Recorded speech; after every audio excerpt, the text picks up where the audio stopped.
भारतीय वायुसेना लगातार अपनी ताकत को बढ़ाने में लगी हुई है। आत्मनिर्भर भारत के विजन के तहत अब एक बड़ा और अहम कदम उठाया गया है। आने वाले सालों में भारतीय आकाश की रक्षा करने वाले तेजस MK-1A फाइटर जेट्स में एक बहुत बड़ा बदलाव देखने को मिलेगा। अभी तक तेजस में इजराइल का बना स्कॉर्पियस SPJ पॉड लगाया जा रहा था, लेकिन अब इसकी जगह भारत में ही बना एक स्वदेशी इलेक्ट्रॉनिक काउंटर मेजर्स यानी ECM पॉड लगाया जाएगा। यह ECM पॉड DRDO की combat aircraft systems development and integration centre ने डिजाइन किया है और इसे स्वयं रक्षा कवच इलेक्ट्रॉनिक वॉरफेयर सूट का हिस्सा माना जा रहा है। तेजस MK-1A का पहला बैच यानी 83 विमान इजराइल के एल्टा सिस्टम्स के स्कॉर्पियस SPJ पॉड से लैस हैं। इस पॉड की खासियत यह है कि इसमें AESA टेक्नोलॉजी है जो एक साथ सैकड़ों बीम अलग अलग दिशाओं में भेजकर दुश्मन के रडार और मिसाइल को ट्रैक और जाम कर सकती है। इसका कॉम्पैक्ट और हल्का डिजाइन तेजस जैसे छोटे और तेज फाइटर के लिए काफी फायदेमंद है। लेकिन अब भारत का अपना सिस्टम तैयार है। DRDO और डिफेंस इलेक्ट्रॉनिक्स रिसर्च लेबोरेटरी ने मिलकर एक इंडिजिनस ECM पॉड बना लिया है जो न सिर्फ इजराइल के सिस्टम की बराबरी करता है बल्कि कई मामलों में उससे आगे है। स्वयं रक्षा कवच सिस्टम में radar warning receiver, 4 wide band receiver channel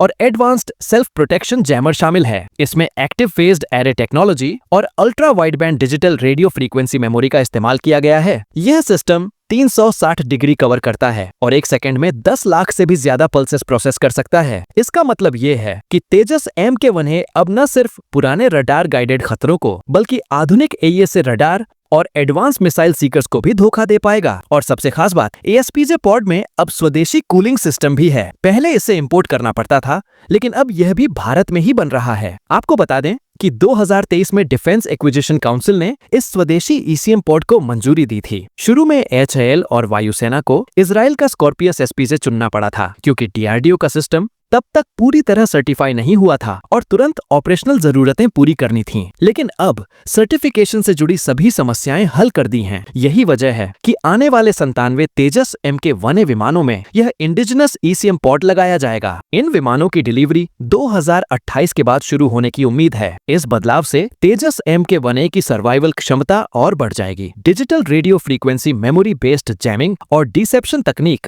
दुश्मन के रडार और मिसाइल सीकर्स को गुमराह कर सकती है। यह सिस्टम तेजस के यूनिफाइड इलेक्ट्रॉनिक वॉरफेयर सूट के साथ पूरी तरह मेल खाता है। इसमें डिजिटल रडार वार्निंग रिसीवर भी है जो रियल टाइम में सिग्नल प्रोसेस करता है और पायलट को तुरंत अलर्ट देता है। अब सोचिए, जब पाकिस्तान अपने JF-17 ब्लॉक 3 को AESA रडार से लैस कर रहा है और चीन के पास पहले से J-20 एडवांस स्टेल्थ फाइटर हैं, तो भारत के पास भी उतना ही एडवांस इलेक्ट्रॉनिक वॉरफेयर सिस्टम होना चाहिए। यही भूमिका निभाएगा DRDO का बनाया स्वयं रक्षा कवच। तेजस MK-1A पहले से ही लगभग 70% इंडिजिनस कंटेंट वाला विमान है। अब इसमें DRDO का बना ECM पॉड और DRDO का उत्तम ESA रडार लगाया जाएगा। उत्तम रडार में करीब 980 ट्रांसमिट और रिसीव मॉड्यूल्स हैं और यह दुनिया के किसी भी आधुनिक रडार से कम नहीं है। इन दोनों सिस्टम के साथ तेजस MK-1A एक दमदार 4.5 जनरेशन फाइटर के रूप में सामने आएगा। यह क्षमता इसे वैश्विक स्तर पर साब ग्रिपेन E या F-16 जैसे एडवांस फाइटर्स की बराबरी में खड़ा कर देगी। दोस्तों, यह सिर्फ एक तकनीकी बदलाव नहीं है बल्कि एक रणनीतिक कदम भी है। इससे भारत की विदेशी हथियारों पर निर्भरता घटेगी, मेंटेनेंस आसान होगा और लागत भी कम होगी। सबसे महत्वपूर्ण बात यह है कि भारत अपनी जरूरतों के हिसाब से अपने सिस्टम खुद बना रहा है। जब देश के अपने वैज्ञानिक और संस्थान ऐसे एडवांस सिस्टम तैयार करते हैं तो यह आत्मनिर्भर भारत की असली ताकत को दर्शाता है।